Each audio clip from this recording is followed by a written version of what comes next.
কোনো কিছুতেই লাগাম টানা যাচ্ছে না নিত্যপণ্যের বাজার। এর মধ্যে রাজধানীর বাজারে পেঁয়াজের কেজি উঠেছে ১০০ টাকায়, যা গত সপ্তাহেও ছিল ৭০ থেকে ৭৫ টাকা। সপ্তাহের ব্যবধানে ডিমের বাজার কিছুটা নিম্নমুখী হয়ে ডজন প্রতি দাম কমেছে ৫ টাকা। এদিকে কোরবানির পর থেকে গরুর মাংসের বাজার অনেকটাই ক্রেতাশূন্য হলেও কমেনি এর দাম। অপরদিকে আবার বাড়ছে চালের দাম। রিফাত শিশিরের প্রতিবেদন।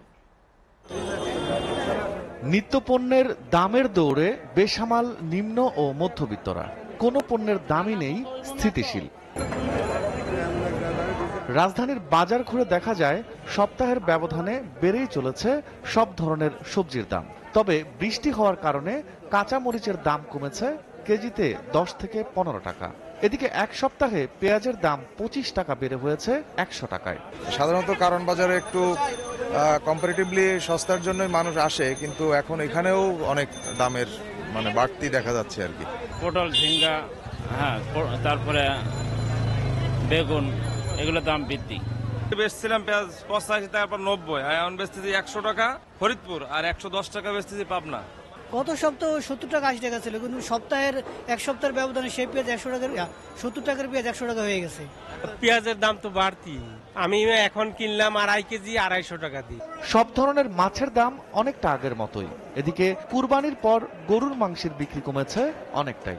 ৭৫০ করে বেচি, আর ঈদের পর ৮০০ টাকা বেচি, লস হয়েছে। দাম আগের মতো আছে, কিন্তু বেচা কেনা নাই। যারা কোরবানি দিছে তাদের তো ফ্রিজ ভরাই আছে, আর যেহেতু ব্যাপারীগণ নাই, আমাদের মালের দাম বেশি, এখানে বেচা কিনিও কম।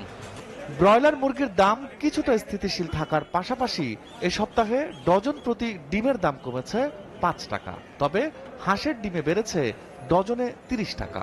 লাল ডিম ছেলে গত সপ্তাহে ১৫০ টাকা, আজকে বেশি ১৪৫। সাদা ডিম ছেলে ১৪০, আজকে বেশি ১৩৫। সাদাটা গত সপ্তাহে ছিল ১৪৫, এই সপ্তাহে হলো ৪০, এটা ১৪৫। মিনিকেট সহ চালের দাম বেড়েছে প্রতি কেজি ২ থেকে ৩ টাকা। প্রতি কেজি বস্তায় ১-১৫ টাকা বাড়ছে। সামনে দিয়ে তো আরো বাড়ার কথা, এখন তো আর সিজন নেই। মিনিকেট ছেলে ২ টাকা বাড়ছে, আড়াই ছেলে ১ টাকার মতো বাড়ছে, নাজি ছেলে বাড়ছে, বিভিন্ন চাইলে ১-২ টাকা করে বাড়ছে। রিফাত শিশির, এসএ টিভি, ঢাকা।